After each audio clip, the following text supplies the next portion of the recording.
In the name of God, the benevolent, the merciful. Hello and welcome to Standpoint, broadcasting to you from London with me, Amir Tahouri. On this session, we'll be talking about justice for victims of sexual assault. Now, the UK's Office for National Statistics reported over 24,000 cases of rape and nearly 500,000 sexual crimes across Britain, marking the highest rate of sexual assault recorded within a year. Figures indicate a 22% rise in sexual crimes since comparison to previous year to 2013. Now, I'll be asking if there's sufficient justice for sexual assault. And joining me in the studio to answer this question is David Eden, a former Hertfordshire police officer.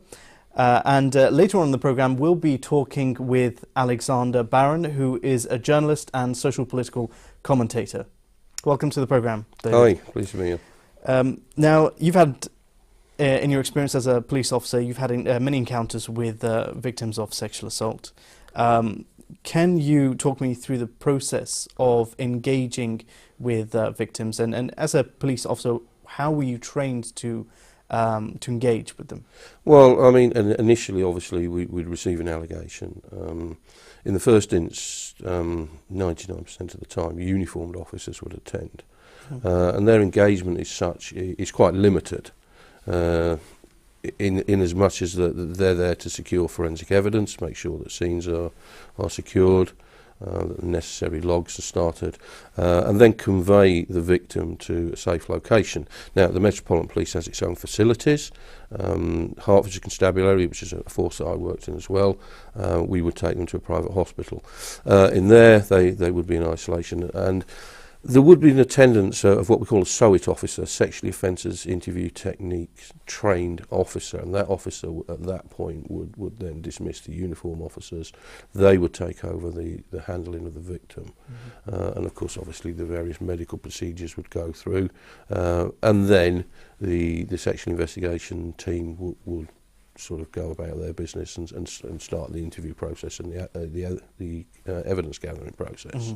What coming up to the criminal courts, what preparations are involved for the police to take this forward with the victim's case? Well, obviously there's an awful lot of forensic examination that takes place, both of the venue and of the alleged victim, and of course once same forensic things will be gone through once they've apprehended somebody and take them into custody. The victim as such, and I have to say in recent years this level of care has got an awful lot better. They will be looked after by an officer from that team will be their officer, and that person will share with them everything that they know about that investigation, right up to the court process. Some external agencies may be brought in to offer support. Some voluntary organisations do that as well. Do you think there's enough support for victims, leading up to the court case? That, again, it's a very difficult question to answer because there are so many variables that are involved in that. I mean, after I left the police force, I started a career as a journalist. I've sort of looked and specialised in this area, and I spoke to an awful lot of victims. And something that I'm finding is a reoccurrent theme is that victims are coming to me and saying, well, actually, we don't feel that we've been supported. We don't think that there was enough aftercare. We don't think that we were, sort of kept appropriately informed of the process and what was going on. And a lot of them feel quite anxious about the fact that they feel that the alleged offender, that the alleged offender's rights, the support mechanism for the alleged offender, is actually far superior to what they're receiving. And and again, this seems to heighten in them their feeling of victimhood, their feeling of marginalisation. And of course, then we go into the court system, which is the criminal justice system, is a whole other area. Do you think the law's too soft on the crimes related to sexual assault? Again, that's very difficult to answer. We can't say holistically is the law too soft. We can look at isolated cases and say, well, this person has been treated far too leniently. I think overall the general opinion is, and certainly amongst the people that I interview, the people that I talk to, and through my own experience, is that, in my opinion, and my opinion only, yes, I do think the law is too soft. I think as we previously said, the rights of the offender are very much protected, and that we don't really see custodial sentences of any great significance. So in individual cases, but maybe. But if we look at the broad scale of that, national statistics will tell us that the average sentence is just under 5 years for a sex offender, which really, when you equate that to the trauma and the life-changing effect that it's had on the victim, you could argue that maybe that's not enough. Now, we were supposed to have another guest on the programme, Rosalind Hollidge, who's a consultant and victim to sexual assault. Now, due to health conditions, she wasn't able to come on the show. I'd like to talk about her case that she described to our researcher. She was offended by a serial rapist. Thankfully, the rapist was caught 3 weeks after the rape that was committed on her. The rapist had committed another rape prior to that. I believe it was 9 months before her rape. He was sentenced to 3 life sentences. He received 3 life sentences. One interesting point that she raised was that while she did believe that it was good that the offender received 3 life sentences, she still felt victimised by the justice system. What do you make of that? Yeah, she's probably quite right in doing that. You said previously that the chap had already been committed a rape 9 months previously. Now, we don't know the history of that. We don't know whether he was in fact on bail for that offence at the time.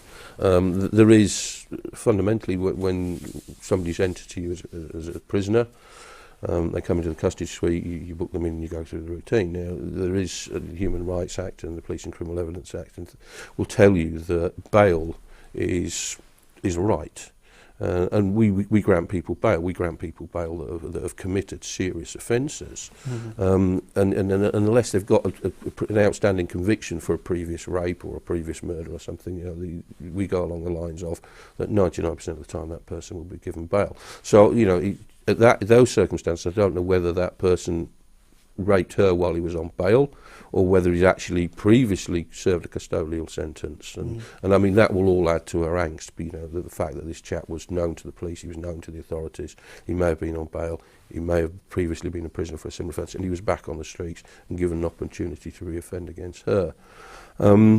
Yeah, certainly. It would have been nice to be able to speak to her why she feels that way. A lot of the ladies that I speak to, they do feel very much that way. And I think it's because, it's not that they're looking for justice. They're looking for something positive to happen, but also they themselves still feel this lack of support. And it's interesting what you say about this lady, is because she is a victim of rape, but she's running a support service. And how often are we seeing this, that the people that have been the victims of these offences coming together, and they are the people that are running the support services. Where is the duty of care? Well, why aren't these services readily available through the criminal justice system? Right. So there's a lack of consultancy, lack of therapeutic support. For victims. One thing that also one of our researchers, when they spoke to Rosalind, they said she was so devastated to additionally know that, and I have to make a correction, I said 9 months before he was convicted for another rape. It was actually 6 months prior to her to the offence. She was devastated to know this, and the question arises why he wasn't caught. This really troubled her. As it should do. Why would he not? Why didn't the force take stronger measures? Well, again, without knowing all the facts, we can't definitively say why they didn't. Presumably, at the scene of the first rape, or previous rapes, there would have been some form of forensic evidence. Therefore, one would assume that during those investigations that forensic evidence would have come to the fore, and if he was known to police, if his DNA was so on and so forth was on the databases, then he should have been tracked down. We do quite regularly see cases of where people have reported sexual offences, where they've reported rapes, and that hasn't gone onto a full investigation for various reasons. I mean, we could discuss that a little bit later, or we could discuss it now if we wanted to. James Patrick, who is one of the police whistleblowers, I mean, he's pointed this out as well, that the amount of rapes that have been reported but are then subsequently not investigated, or in fact, it's not even turned into an official crime record because they've decided that the victim is, for whatever reason, the victim is not telling the truth, they were under the influence of drugs or alcohol, or that even to the fact, well, this person's made similar allegations before, so they're not credible. And then, of course, subsequently that person gets arrested, and it's found out that they actually admit to these previous offences that they've done. And it's not unknown for the victims of these crimes to be prosecuted for malicious allegations. For further on down the line, that this offender is caught and in an interview admits to raping that person. And it's something that happens in the UK, it happens in America, it doesn't happen so much in Europe. They tend to have a more liberal point of view of it, and they don't prosecute. Do you think this is due to failure of properly policing? Yeah, I think there's an awful lot of failings in policing. I mean, it's sad to say that a lot of policing in the UK, in fact all of the policing in the UK, is target driven. It's all about statistics, it's all about manipulation of figures. Serious crime is when you say manipulation of figures, elaborate on that. Well, they have to keep the number of rape victims to a certain amount. Well, it's not just rape victims. We're going off the topic a little bit here, but it's very broad based. It's about what's referred to as sanction detections, which means that is a clear up of a crime. And I'll give you a very simple example of that, which is, going off topic a little bit. 4 youths are stopped in a car, and one of them's got a joint on him. Now, I had officers coming to me and saying, look, this is not right, we shouldn't be doing this. But what they're doing is they're giving all 4 of those youths a ticket for possession of a controlled drug. So it creates 4 crimes, but at the same time, it solves 4 crimes. So there we have a bolstering of the crime solve rates. Right. Now, without going into detail on that, and I could tell you an awful lot about that, this is targeting throughout every aspect of the police force. And of course, in allegations of serious crime, what they don't want is specifically low crime clear-up rates on that. And so there will be various mechanisms in place that will actually stop them, either A, reporting that initial offence, or B, being able to clear it off the books, and they will do that by saying, this is a malicious allegation, the person wasn't fit to give evidence due to intoxication, drugs usage, so on and so forth, and then that way then, for argument's sake, I can't remember what the exact statistics were, but I think it was quite alarming. In excess of 50% of rapes weren't actually ever made it onto the crime system. Allegations of rape didn't make it onto the crime system. Let's get Alexander Barron's take on this. He's joining us by phone. He's a journalist and social political commentator. Hello, Alexander. Hello. Hello. What's your take on the... Hello? Hello, can you hear me? Just about, yeah. Right. What's your take on policing on victims who've been sexually assaulted? Do you think there's a failure of policing? Well, there are many issues here. One is that the police like targets, so they will chase people for trivial crimes or even for non-crimes. We have this with prostitution, with drug offences. There's been a lot of talk about, even senior police officers now realise that drug laws have failed. For genuine victims, I mean, I've been a victim of crime myself. I've been seriously assaulted 3 times. The last time But specifically especially for sexual assault, do you think there's a failure for police to engage for victims of sexual assault and rape? Well, when you have genuine rapes, when you have a genuine rape, there needs to be proper support. But a lot of the cases we're seeing now are with this hysteria from Operation U-Tree. I'm just writing about this at the moment. These are really frivolous cases. Where you have, I heard your interviewee there say that women are prosecuted for making false allegations when they're not. I only know one case that happened. That was in the United States. There have been a number of prosecutions in the UK in recent years for false allegations. I think genuinely be raped. Yes. The police will treat her as a victim more or less uncritically, because rape victims, rape is a crime. Right, the line keeps cutting out, Alexander. We'll just hold it there. If I can go back to David. Physical injury as well. There's generally no question that she is. Right. If I can pose this question to David, you said if they tend not to be genuine. What's your take on this? In respect to what tend not to be genuine? The sexual assaults tend not to be genuine, which is why the police aren't taking it more seriously. No, I'm not. No, I think you misunderstood me there. I'm not saying that they're not genuine. This is Alexander's perspective on the issue. I was wondering what your take is on what Alexander said. Yeah, I think Alexander possibly does have a point there. There are going to be a percentage of allegations that aren't genuine. There are human nature is going to come into this, unfortunately, and that's a fact of life. That some people are going to see it as it's an opportunity that maybe we can benefit from this financially. Simple, basic retribution. Somebody finds out that, I don't know, that whoever it is they're with has slept with somebody else, and well, they're far enough, and then he's raped me, and emotions come into this, and there's always going to be that. And it's not just around sexual offences; it's around everything. People will behave in this way. As you said about Operation U-Tree, that this has brought it so much into the public light, the so-called Jimmy Savile effect, and as a result, we've seen something between 25 and 30% increase in allegations coming forward.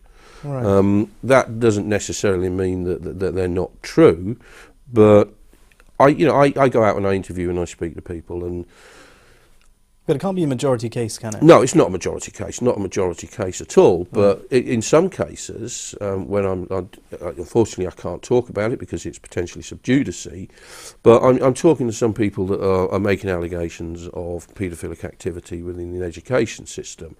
Now, when I'm talking to some alleged victims, and they're telling me quite detailed stories and so on and so forth, but strangely enough, further on down the line, I'm talking to other people, and what I'm hearing is an identical story. We're not looking at variables here. We're not looking at this. It's almost as if, well, X has told Y this, and Y is going to repeat the same thing. And so, in that circumstances, when we sort of like a little bit of hysteria around it, it's difficult to determine who is and who isn't telling the truth. And police officer training or not, you're no better at telling when somebody's lying than your average window cleaner. It doesn't work that way.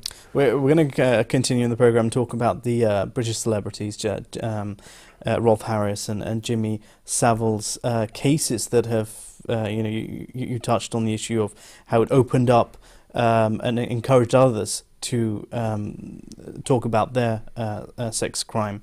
And so we'll continue after the break, so stay with us and see you shortly.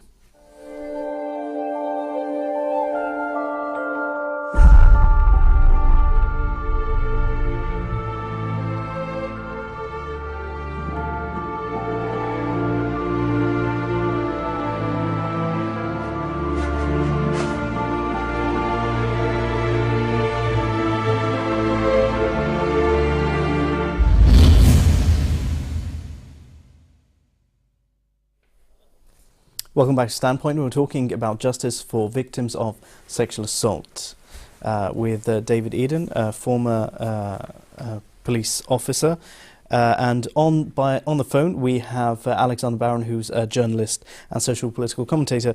Continuing from what we were talking about before about the British celebrities that have been exposed, the rape allegations have been exposed. They've gone to prison, and it's encouraged others to get in touch with police and take their cases forward. First of all, with the case of celebrities, and now we've got British politicians exposed about the paedophilia that they've been involved with. Why have they taken so long to be revealed? I think the basic answer to that is A, that when people have been previously reported these incidences, the police haven't taken them seriously and they haven't investigated them. I mean, you've only got to look at Cyril Smith and the number of apologies that the police forces have made in relation to the allegations made against him, and they have actually they've not even acquiesced to the fact. They've actually openly admitted to the fact that they were aware of these facts and that they had the evidence. Exactly the same with Jimmy Savile. Potentially with Rolf Harris and so on and so forth. I think historically people didn't report things because they didn't think they would be taken seriously. They didn't think that investigations would go ahead, and all the provenance would seem to prove that what they were right and that was the case. Do you think to a great degree people who are privileged are it's kind of sealed up? It's not spoken about, especially in the context of British politicians. Well, absolutely. I mean, this is something. This is a specific area that I'm interested in. I worked in specialist operations departments in and around that time, in that actual sort of genre, so to speak. I spoke to an awful lot of special branch officers that are possessive of information. They're possessive of knowledge. They're non-contributory to the acts that have gone on, but their possession of knowledge. A lot of this information has been buried. It's been classified within documentation that's subject to the Official Secrets Act. And the Official Secrets Act is there to defend national security and the national economy, but very, very, very frequently it's been used to protect individuals, officials, and individuals. You have senior people coming forward.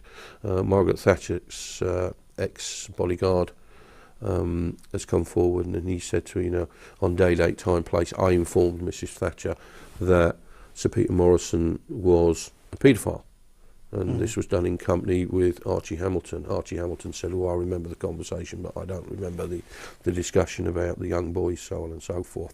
So this information was known. It is without any doubt whatsoever, it has been deliberately covered up and concealed, and that these people have been protected, and they've been protected by the police services, they've been protected by the security services, they've been protected by the administration and the government, and it's quite right that these things should come out now.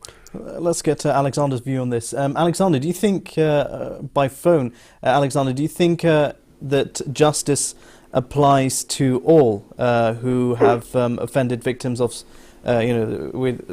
regarding sexual crime? Well, hopefully, I should point out I've done quite a lot of research on the Operation U Tree case, and I couldn't disagree more.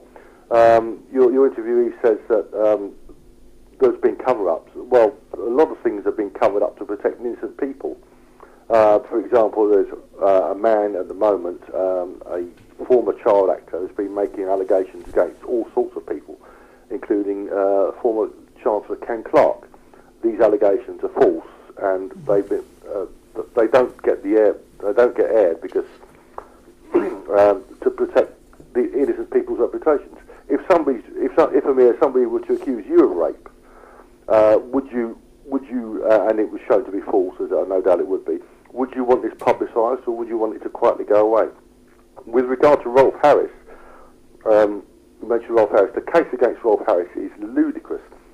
With the Portsmouth, the woman who's meant to have indigenously sold at Portsmouth, there's absolutely no evidence worthy of the name that he was ever at Portsmouth.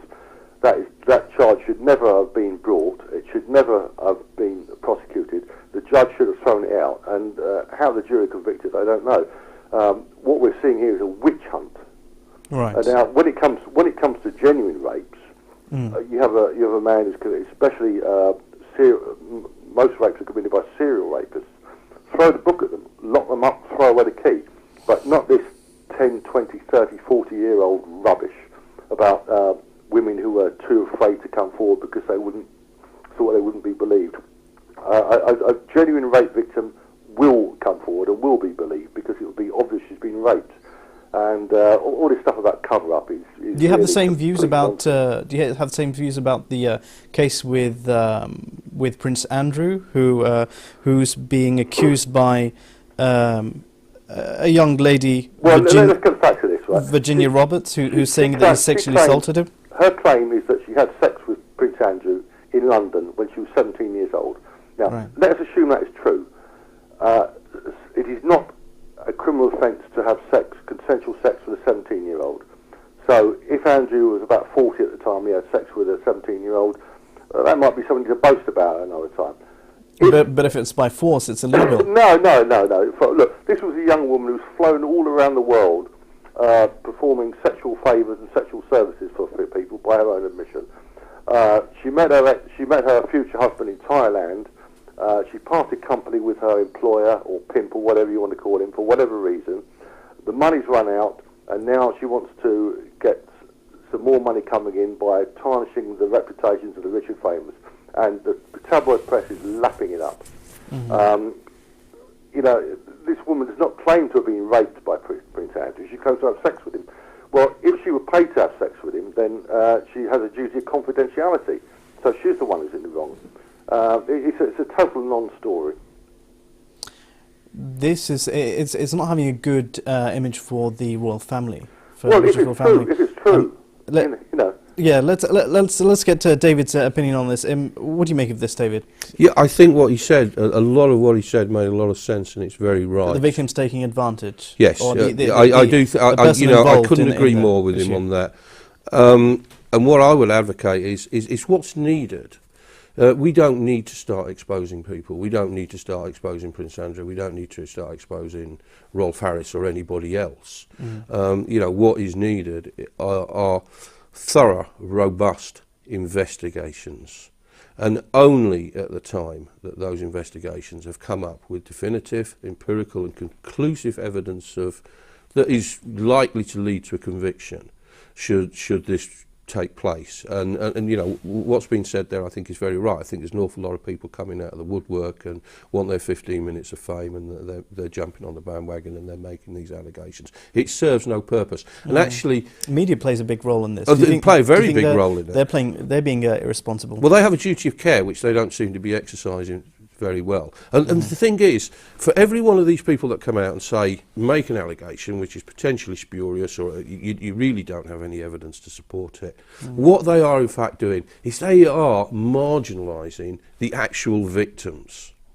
And so they're actually damaging the victims themselves in their actions. And I do think we are seeing a lot of that. And that is as a result of this suddenly, high-profile celebrity prosecutions. Well, the lady who's accusing Prince Andrew, Virginia Waters, she's saying that the US authorities have actual archive footage, the video footage of her when she was underage and her friends who were underage performing sex acts on the friends of Prince Andrew and other high-profile politicians.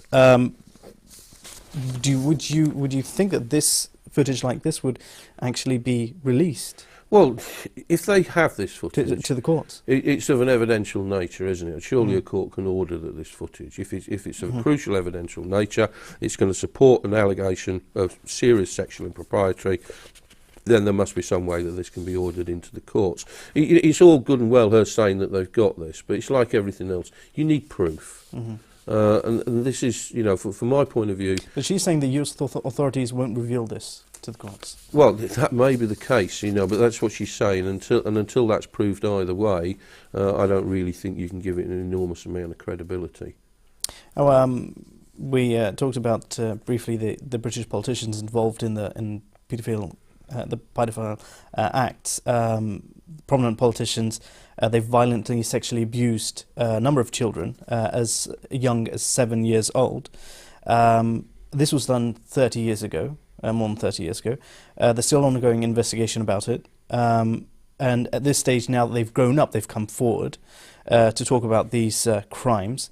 And they've also said that 3 boys were actually killed for fear of this information being leaked. What should be the response, do you think, the court response, what justice do you think that should be made here? Well, in terms of justice, I mean, you know, I can't determine anything what the courts should decide or shouldn't decide. I mean, if these offences have committed, especially offences that have involved the deaths of people, then they're serious offences, and you know they should face the penalties of the criminal justice system. Again, all of these things, if they are capable of being proved, then they need to be investigated and they need to be proved. And there are methodologies for doing that. We have a lot of victims. We have an awful lot of victims that have come forward. But we also have an awful lot of people that are in a position of knowing things. You know, as I previously said, the majority of these people, a great many of these people, were receiving protection from Special Branch. There was the Royalty and Diplomatic Protection Group that was also protecting venues. MI5 would have had some involvement, and then you've got civilian people in that. Now, I know from personal experience, evidence that I have personally given at the Houses of Parliament, things that I know and can definitively empirically prove. I've given that evidence already, and there's cross-party working group of politicians looking at that. There are a number of other people. I have spoke to numerous officers, ex-Special Branch officers, that can give information which is supportive of the victim's claims. And, you know, if that's the case, let them give this information, let them give this evidence. If necessary, you know, if they're going to have to offer some form of amnesty and say, okay. To my mind, an amnesty is something that is repugnant. However, we have to look at the bigger picture. And if by doing that and say, okay, you're not going to be prosecuted, you're not going to be charged with misconduct in a public office. We appreciate there's a whole chain of command above you that, you know, you're very compromised. So long as they're not they didn't participate, so long as it's only people with knowledge, they should be able to come forward, because this is how we will get this matter solved once and for all. Right. Either the evidence is there or it isn't there. Encourage these people that have the evidence to come forward and give it, and then let's put them out of the bed. Do you think the justice that's applied is sufficient to the criminals? You know, serial rapists, for example. What kind of justice? The serial rapists you mentioned, you got 3 life sentences. So one would have to argue that was appropriate. Again, holistically, we're saying that people on average get 5-year sentences. We can't break that down into individual cases. You know, we can't look at who's got 20 years, who's got 25 years, who's only got 2.5 years. It's impossible to do because there are so many variables in every case. But what's coming to me and from the victims that I'm speaking to, generally the opinions of the victims are that these people are not receiving punishments that fit the crime. I mean, we haven't had capital punishment in Britain since 1964. What do you make of the case of, for example, the violent sexual assault on the children that was made, and the 3 young boys that were killed in the process of the paedophilic acts? Some argue that they deserve the death penalty. What's your take on that? Funnily enough, I'm actually helping somebody write an essay on this at the moment, and we've looked at the death penalty, the fors and against. I'd be against it, quite frankly. I think people should serve their time in prison for a number of reasons. Is it right? You know, is it right we condemn murder? Is it right to murder somebody else? I don't personally. I don't feel that it is. Is life imprisonment, incarceration for 23 hours a day? Is that more of a punishment than simply being allowed to die? To my mind, it is. I don't think it serves any purpose, and I don't think it's a deterrent. Right. Alexander Barron, if you're still with us, I'd like to ask you, following the case of Rotherham, where 1,400 children were abused, do you think there should be justice? Do you think there's an absence of justice more for the victims? Well, I think the scale of that is probably questionable. But the question you really have to ask is, where are the parents?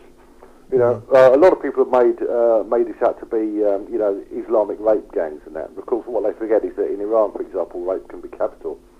Where are the parents? Where are the? A lot of these girls are supposedly in care. So they should never, 13-year-old girls shouldn't be on the street riding around in taxis. So there have been a number of prosecutions there, and people have gone to jail, and there have been further arrests. Yeah, I mean, these people deserve exemplary sentences, but there's a bigger issue here. Girls must be kept on a fairly tight rein, and if we had some sort of, didn't have a total breakdown, then this sort of thing wouldn't happen. I think we should look more to the Islamic system there. Men of a certain age should not have access to girls. This works both ways, because you do get false allegations, and you also get men doing things they shouldn't be doing. So it really needs.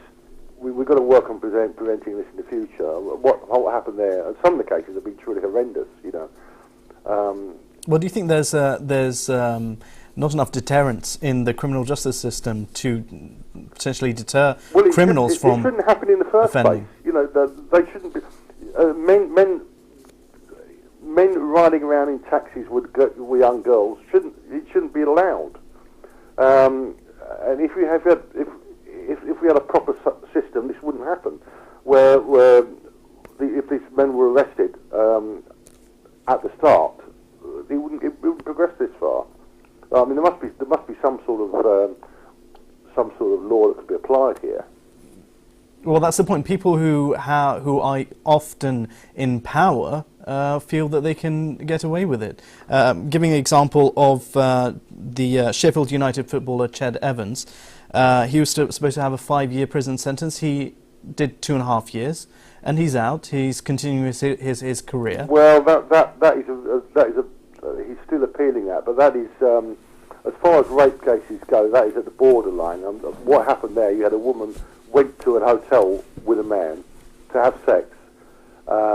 She woke up the next morning. She said she couldn't remember if she had sex with one man, or with two, or with none. So, I mean, a 5-year sentence there, if the conviction was warranted, the 5-year sentence was warranted. But for rape cases with a capital R, then 5 years is not sufficient. And right, but you're saying that case is debatable itself. There's an argument there. Serial rapists, though. Right. I mean, because there is no capital punishment, there will be no capital punishment. They have to be locked up, if not for forever, then till such time as they are no longer capable of attacking a woman. Mm-hmm. Did you say there should be capital punishment? Well, I mean, we have to face that the capital punishment is not going to come back, whatever happens.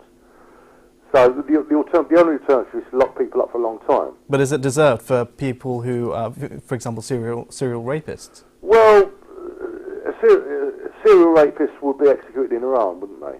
And I've got no problem with that. But there's no point us arguing of what should happen. It's what's going to happen or what is not going to happen. The man who rapes a woman in the park, holds a knife at her throat, does this 2 or 3 times. He's got to be locked up forever, or say until such time as the next time he tries to attack a woman, he'll be so feeble that she'll whack him. They have to be locked up for a long, long time. Mm-hmm. The other thing I will say is that with such things as, if you remember the case of John Warboys, the Metropolitan Police came in for a lot of criticism over that, but it's very easy to be wise in hindsight, because that was a guy who had a particular, a unique methodology. He was targeting women who were drunk, or a lot of the time, he was drugging them, and the police came in for a lot of stick over that. I don't think it's fair to criticise the police, say with wisdom in hindsight, where you have something like that. And the other thing I'll say about this 3 murders case is I'm willing to believe a lot of things about the police, but let's just move on as we're short on time. Yeah, if murders did happen there, it would yes. require an absolutely enormous conspiracy with police officers involved, and I just don't believe that happened. Right, okay. I just have to move on. There are 134 prisons in Britain. 14 are privately run by the companies G4S and Serco, so these are private companies. Critics are calling on the government to halt the privatisation of justice, which the government is considering in terms of the courts. Do you think there's a privatisation of criminal justice, happening, and do you foresee this in the future? Just quickly, as we're heading. I think it's been something that's been on the cards for a long time. We've known about it for a long time. We're actually seeing it come to fruition now, and I can actually see this. It's going to increase. It's not going to decrease. Right. On that, though, we have to end the programme. Big thank you to you, David Evans, and Alexander Barron. Thanks for watching, and see you next time on Standpoint. Goodbye.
In the name of God, the Benevolent, the Merciful.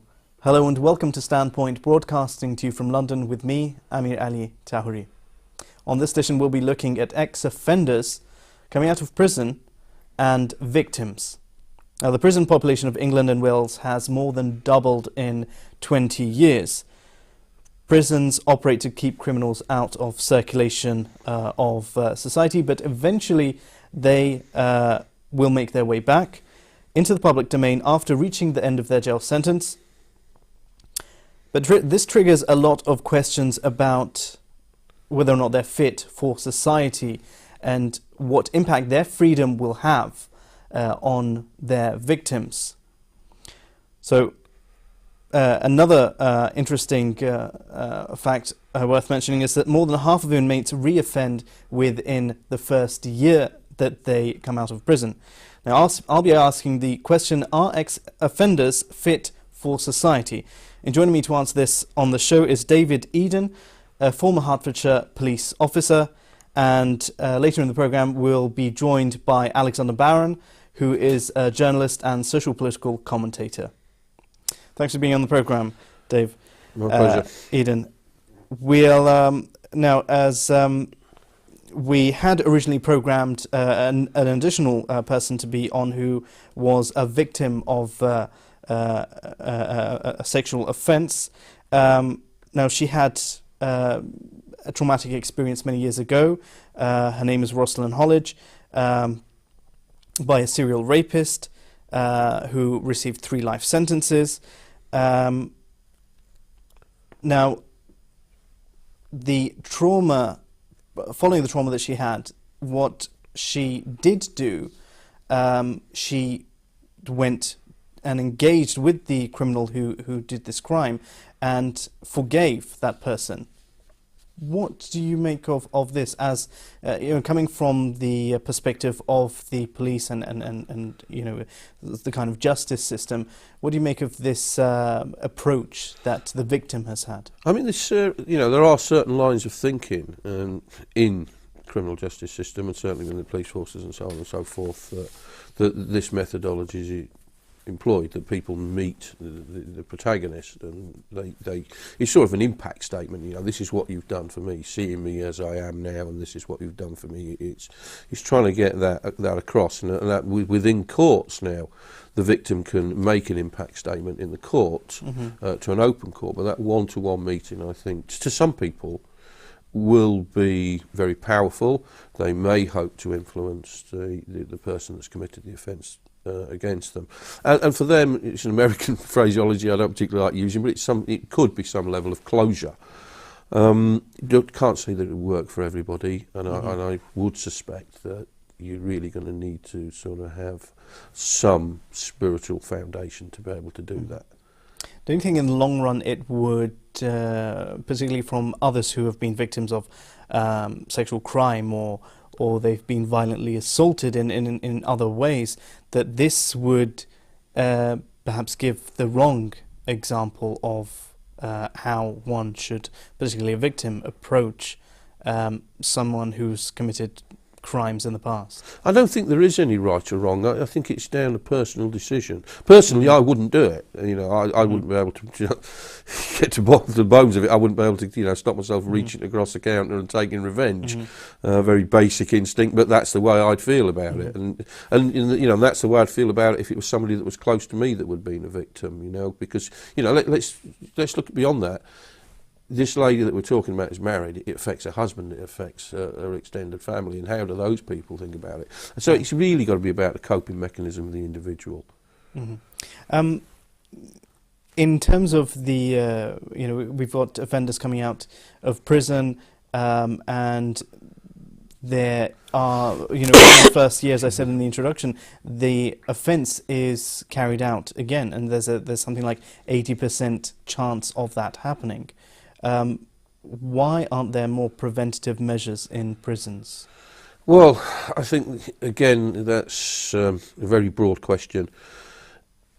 How do you put preventative measures in? This is an argument that's going on. I'm reading both sides of this argument from people are saying, well, we need some form of, certainly in terms of sex offenders, we need some form of chemical deterrent, we need some form of psychological deterrent, we need to teach cognitive behavioural techniques, so on and so forth. But, no one has yet proved that any of these things work, and there's quite a lot of argument to say that they don't work. But where do they draw the line? Case in example, we mentioned the footballer just a minute ago, Chad Evans, I believe his name was. Obviously, Alexander thinks that there is some, leeway in maybe what happened. Is this man likely to re-offend? Well, then, more than likely not. This is a one-off incident. He's probably not likely to re-offend. He's served 2.5 years. But we don't know that he's not likely to offend. In the case of the lady who was raped by a serial killer, well, that person is ultimately far more likely to offend because obviously his behaviour is recidivist in nature. And that is a problem. I mean, certainly in and around paedophilia and sex offenders is the recidivist nature of the crime. Now, I've read various figures. I mean, Norway apparently saying that they've got a 7% re-offender rate. In the UK, I think the figures that I read this week were 26.8% for re-offending of sexual offences. But that's only 26.8% of people that are caught. And these people are, unfortunately very devious. They've got away with these crimes of a recidivist nature for a long period of time by employing various techniques. So that's only 26.8% of those that re-caught. So how do we really know? it has to be taken on an individual basis, but how do you truly get into somebody's mind as to whether they're going to reoffend or not? Do you think offenders deserve mercy in terms of, again, the approach that this lady, Rosalind Holledge, has had in terms of forgiving her offender? Personally, no. No, I don't think anybody that does that to another human being deserves mercy. I think anybody that rapes a child or an adult woman, or anybody that takes that from somebody's life, that violates another human being in such a disgusting manner, I personally don't feel that they deserve mercy.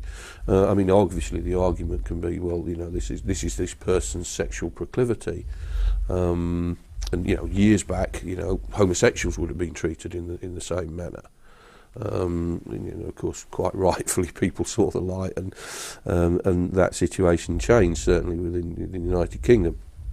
But for these people, no, I personally, and it is just personal, I don't feel they deserve mercy at all. No. Well, Alexander Barron, joined by phone. Let's get your insight on this. Offenders repeating sex crime, as an example. This is 52% of, after they come out of prison, they reoffend, according to the UK Office of National Statistics report. Do you think there should be more preventative? Do you think this is a failure because of the lack of preventative measures in prisons? Well, sex crimes are not the same as you have. A problem with recidivism. You have people who what happens is they perhaps none too bright. They can't get a job, or they end up in prison for an offence of dishonesty. They come out, nobody will employ them, they've got no support, and they end up doing a life sentence on the instalment plan. Sex crimes are not like that. Where there's no financial motive, or if it's not a one-off violent crime, these people they're not wired the same way as you and I. So they need to be treated differently. I'm wondering if it might be better for dedicated ones, if you're not going to lock them up forever, to have some sort of internal exile, perhaps put them on an island on the Scottish coast or something like that. It may sound a bit quaint, but in the US they do actually have designated areas where convicted sex offenders have to live. But people who are generally dangerous shouldn't be on the street anyway. What do you make of the other person that I referred to, Rosalind Holledge? She forgave her victim, who's a serial rapist. Do you think this could give a bad impression to abusers, to offenders, to perhaps encourage them to do what they think is right? People have forgiven much worse things than that. If you recall, there was a bomb in Northern Ireland a good few years ago now, which killed about 26 people, and one of the fathers of the victims said he forgave the perpetrators. We should distinguish forgiveness from justice. People can be forgiven, but that doesn't mean that their crimes will be forgotten or not punished. A lot of forgiving is to stop punishing us. So if you just harbour all this hate and animosity inside you, it eats away at yourself. So there has to be forgiveness in all sorts of situations.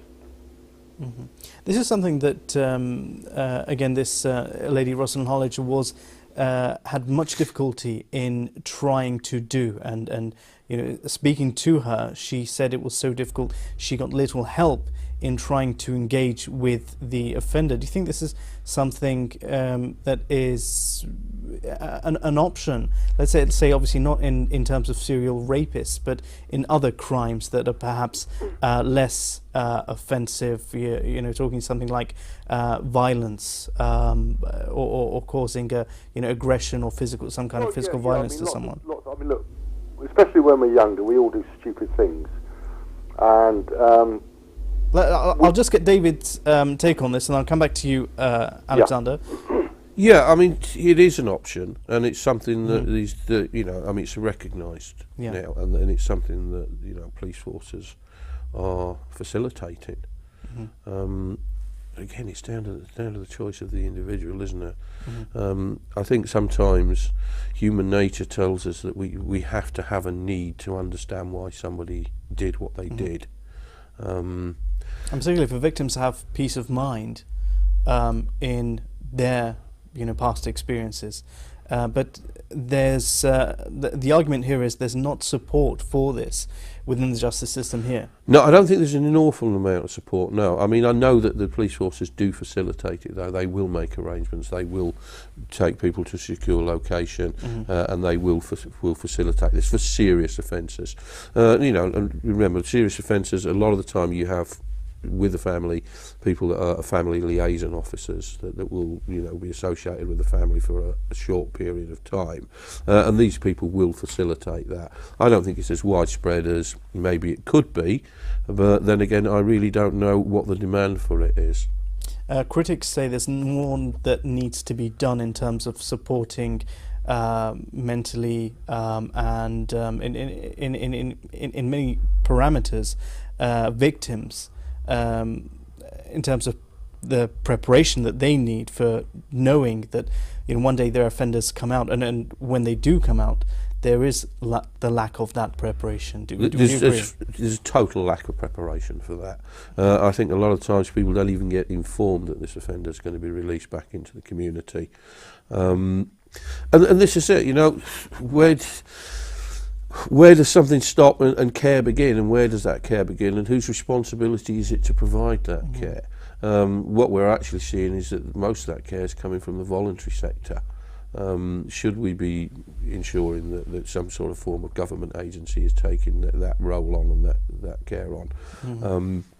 It's a decision I certainly couldn't make or influence in any way. So it's charities that are supporting. It's just charities that are supporting people. Right. It's people like Rosalind that are supporting people. It's previous victims, people that have lived the experience and want to help others deal with it. But certainly from an official point of view, there seems to be very, very little effort made to it whatsoever. Because obviously for viewers who may not know, Rosalind has taken up charity work following the assault, so she's active in that. In terms of the policing experience that you had, is there no protection that is offered by the police following the offenders that come out of prison? No, I mean everything would be risk assessed, and if there was a serious risk to the victim, then that should be identified by the prison service. It should be identified by the probation service. All of these things should be in place, and there may be an element. I can say in all of my years service, I never saw it happen. I never saw anyone afforded protection from somebody that had been released from custody. But you did say that they weren't even told about. Yeah, a lot of them, most of the time they're not even told. I mean, the police aren't even told. It's a case of compartmentalisation. We've done our job. He's been arrested. He's been charged. He's gone to court. He's gone to prison. Thank you very much.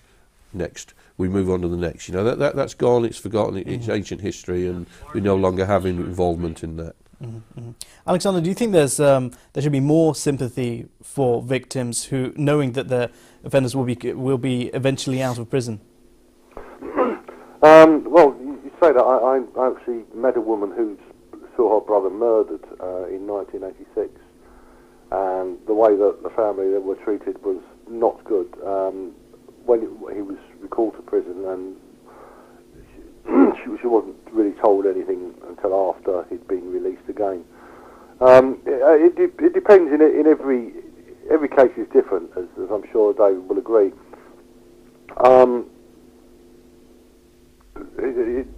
Forgiving is down to you, but support. How do you support people? You support people by keeping perpetrators inside until they're no longer a danger. That's just a basic one. But apart from that, what can you do? So this was obviously a traumatic experience for the family that you're mentioning. Yeah. What kind of support did they receive? Or did they actually receive any support? Well, not a lot really. In fact, for years the victim himself was subjected to a hate campaign literally from beyond the grave. I won't go into too much detail about that, but it depends on all sorts of things. The really ask is, what support would you need? What support would you want? Mm-hmm.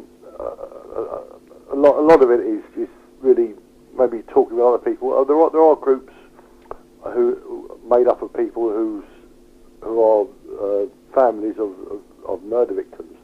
It's not so much in the UK, but certainly in the US, that they meet regularly. But I don't really see what else you can do. I mean, you have to get on with your life as best you can, however bad that may sound. Right, we'll have to hold it there, and we'll continue after the short break. Stay with us. See you soon.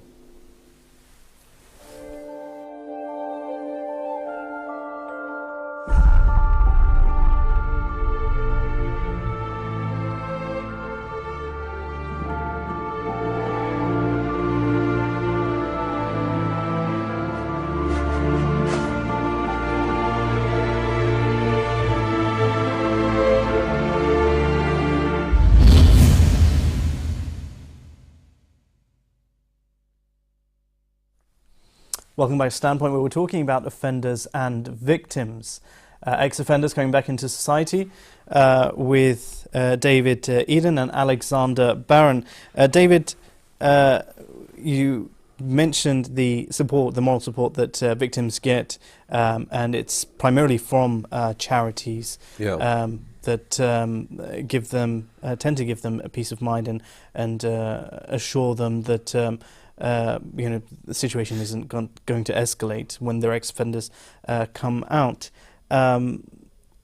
Is that the do you see that as the only progressive element? Charities taking that step? Should there be government involvement in that intervention? Yeah, I mean, potentially there should be. I mean, I think really that victims or really police of such crimes, intervention. Well, is it a policing matter really? I think not. I mean, policing really is about the detection and processing and dealing with criminality. Aftercare is something of a far more specialist role. Maybe there's within the police service, within each area, as sexual offenders, people with sexual offences convictions are released back into the community, they have to register with the police, and there's a certain amount of looking at their movements. Obviously they've generally got a probation officer for a while, and there's a certain amount of low-level surveillance, for want of a better word. Now, really, I don't know what the protocols are in every police force, but the victims should be told of that, and they should be made aware of that. Now, that person will generally have some form of conditions attached to their release, i.e. certain curfews, not to go near schools, not to do this, not to do the other. But given the volume of them, and given the volume of the resources available to police that, even, I mean, that's not even. It's not effective in any way, shape or form, really. It's minimally effective. So how do you protect? How what do you practically do? And so, as Alexander says, who takes responsibility? But what do you do? How do you instigate it? I mean, sitting and talking to people, counselling, so on and so forth, will help people deal with emotional fear. Maybe in some physical fear. But when somebody's released back into the community and in a relatively close proximity, really you're putting a victim in a position whereby, well, either I stay in this area and expose myself to the danger, whether real or imagined, or I move away. And so they then become they're more a victim, because they feel that this person's been allowed back into this community, I'm again marginalised, and I'm the person that's going to have to move away from the community. Right. And incidentally, this is what happened to the woman who said she was sexually assaulted by the footballer Chad Evans. She's changed apparently her name, and she's moved out of that town to try and avoid, what she calls to be more victimisation. But I think that's victimisation. I mean, I'm just, supposition here. I'm presuming that victimisation is not necessarily directly from Chad Evans, but maybe from people within the community, people that have got strong opinions about what happened. the press that's been out about her, the fact that, as Alexander said, she went back to a hotel with 2 men, she can't remember, so on and so forth. So she herself is probably going to be the victim of some quite vitriolic comments and actions against her. So what's she running away from there? She's probably not running away from the alleged offender. The press. Yeah. Right. What do you make of the big argument that many offenders that go into prison come out far worse? So their nature, their behaviour is more aggressive. They tend to be more violent because prison isn't exactly a good social environment. It's in fact the opposite. So they come out worse. Yeah, some do, and I've seen it. I mean, it's not just an argument. I've actually seen it. I dealt with a chap one day who was public school educated. Was a victim of an assault, and unprovoked assault, and he just took a step too far in taking his retribution, and he ended up with a custodial sentence. Very good job prior to that, very well educated, very articulate man. But by the time he came out of prison, he was a changed character. He'd actually started using drugs in prison. And he then went on to a life of criminality, which was quite alarming to see. And I knew him very well, and so it's not something that I'd heard. I actually witnessed this progression from being quite an upstanding member of the community to a very prolific criminal. Alexander Barron, do you agree with David on this? Are we more at threat in society from offenders coming out from prison? Well, especially short sentence offenders need a lot of help. Men who are doing long sentences, especially lifers when they're deemed for release, they go to an open prison and then they're given day release, etc. But if you have a guy who's done maybe 6 months or a year or two, comes out, he may not have a proper address to go to, he's got his possessions in a plastic bag, perhaps a travel warrant. What do you expect of this guy? The minister, Chris Grayling, has said he wants all short sentence prisoners to be released, to be met at the gate and assisted. If you're going to lock people up and then just turn them loose on society, you're asking for problems. If they're given proper support, men and a few women who are in for sort of fairly trivial crimes, to stop them reoffending, they need proper housing, they need some sort of income, but then they need someone they can turn to. Otherwise, the temptation is there, and really for a lot of them, there's no real option. So you need proper support at the prison gate. Right. Well, there's a paper published in the medical journal, in the British Medical Journal, by psychiatrist David K. Ho, saying that sex offenders and also other people who cause other offences show no change in their behaviour through programs of mental, treatment. What are your thoughts on this? Yeah, I mean, I can quite believe that. I mean, cognitive behavioural therapists, so on and so forth. Again, without going into details, is that because there aren't enough psychologists? To be honest, I've studied psychology to some degree, both behavioural and criminal psychology. 16 years ago, I came to the conclusion, why am I doing this? To me, it seemed, although some of the behavioural psychology was very solid, certainly the more theoretical psychology, and I'm looking at this, I think, this is non-empirically proven theory of value. It's somebody's opinion, and it really doesn't change anything. I think that this chap's quite right that it doesn't change anything.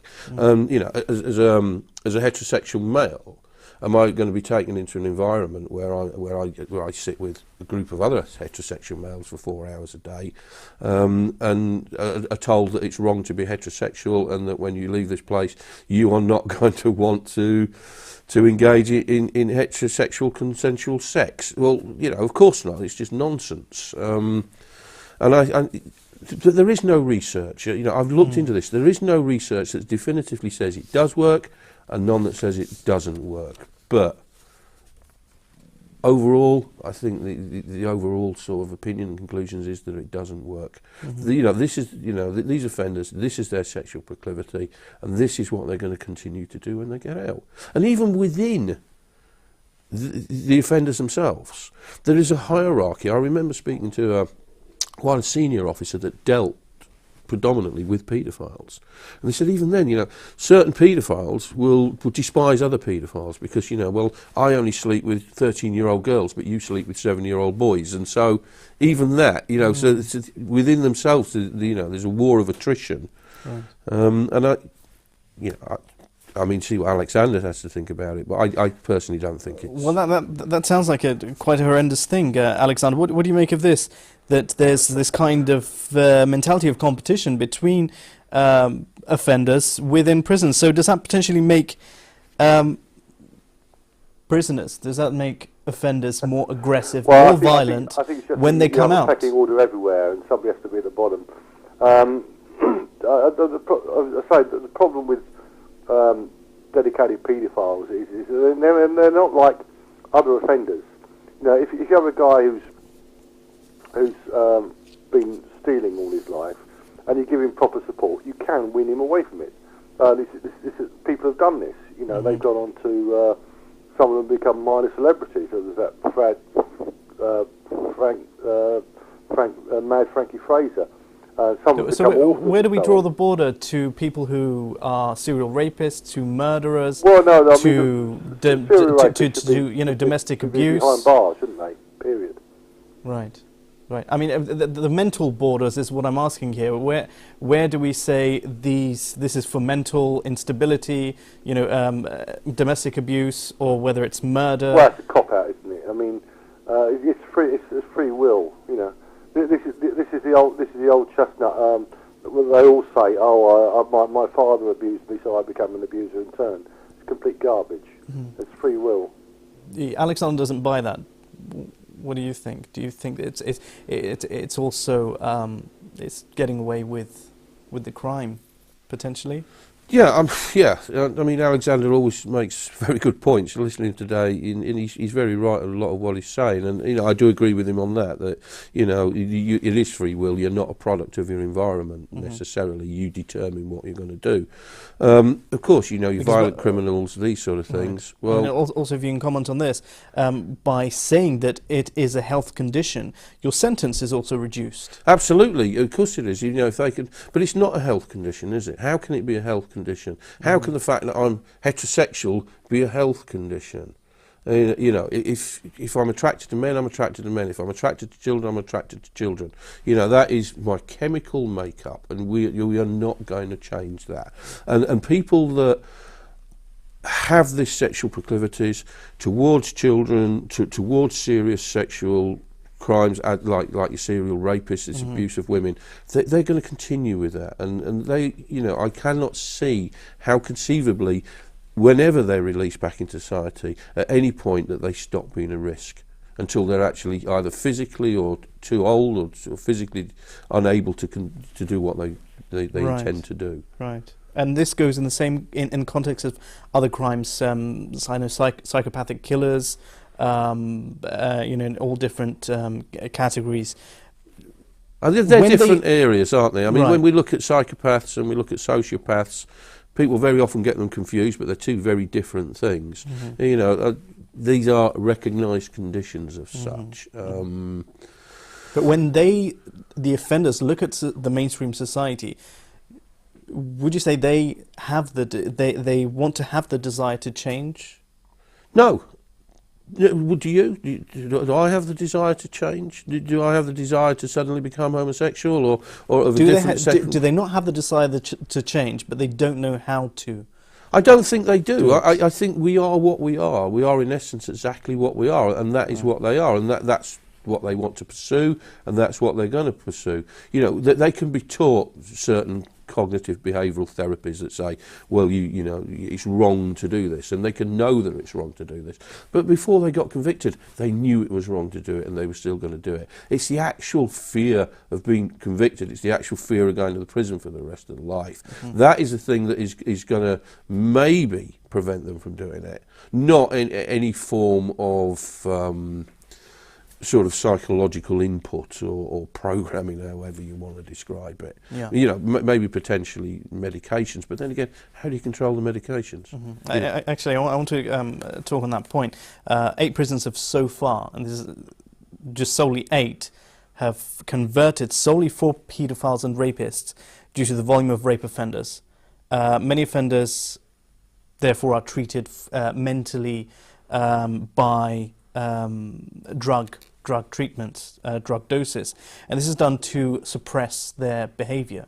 Yeah. Do you think we can get progress by doing this? Potentially. I mean, you know, results vary on that as well from what I've read. I mean, you look at the results in Norway, you look at the results in Sweden. I mean, Norway's claiming that they've only got a 7% reoffending rate. Whether that's true or not, I don't know, by using these methodologies. But of course, then certain control measures come in. Then, how do you administer these drugs? You know, are you going to give the drug to me and say, okay, then Dave, it's now your responsibility to take that, and you have a responsibility to take that drug every day? I don't know enough of how it's put into and whether the or not system. it's a lifetime treatment that they should be receiving.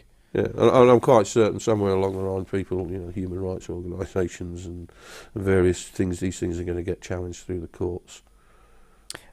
People with health issues were 40% less likely to have their case referred to the police for prosecution, as we mentioned, that mental instability plays a big part in reducing the sentence. Senior Met advisor reported that this is decriminalising rape and paedophilia. Do you think this is a way of avoiding the harsher punishment? I think it's two. I think that's divisive on 2 levels. It could potentially avoid prosecution, and it's very convenient for the police that want to reduce their figures in their target-driven culture. Being able to say, well, we can't prosecute this person because of some mental incapacity. I'm going to give you a very quick example. I have a stepson. He suffers from a condition called mitochondrial mosaic ring chromosome 1. He has very little or no cognitive ability, and he's very physically disabled.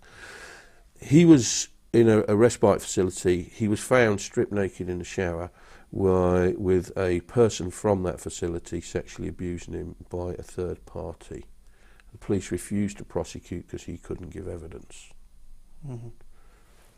You know, what does that tell you? It told me an awful lot. Yeah, and I do think it's a cop-out. You know, I fully agree with Alexander there. I think people play this card, and it's not difficult. It's not difficult to convince somebody that you're not responsible for your actions. Alexander, what do you make of this? In order to avoid by saying that you're mentally, you have a mental health problem. Well, my position on this is slightly different from most people's. In the US, there have been men who've been convicted of multiple murders, and then they get ill, and you have the wicked US government condemned for executing a mentally ill man. It's what you do that matters, not what you are. There are plenty of people out there who are, quite frankly, bonkers, you know, and they don't hurt anybody. It's the crime that should be punished, not the. You can find a condition for anything. All sorts of ludicrous stuff. This is just labels and excuses. If you have somebody who's really totally off their rocker, I don't know what planet they're on, and they commit a terrible crime. There may be something in that, but for most people, saying that a person has a mental impairment, well, a sex addict, a serial rapist can make the same claim, can't he? I'm addicted to. I can't resist my urges. I've got this little devil in my head telling me I have to go and rape women. Well, tough.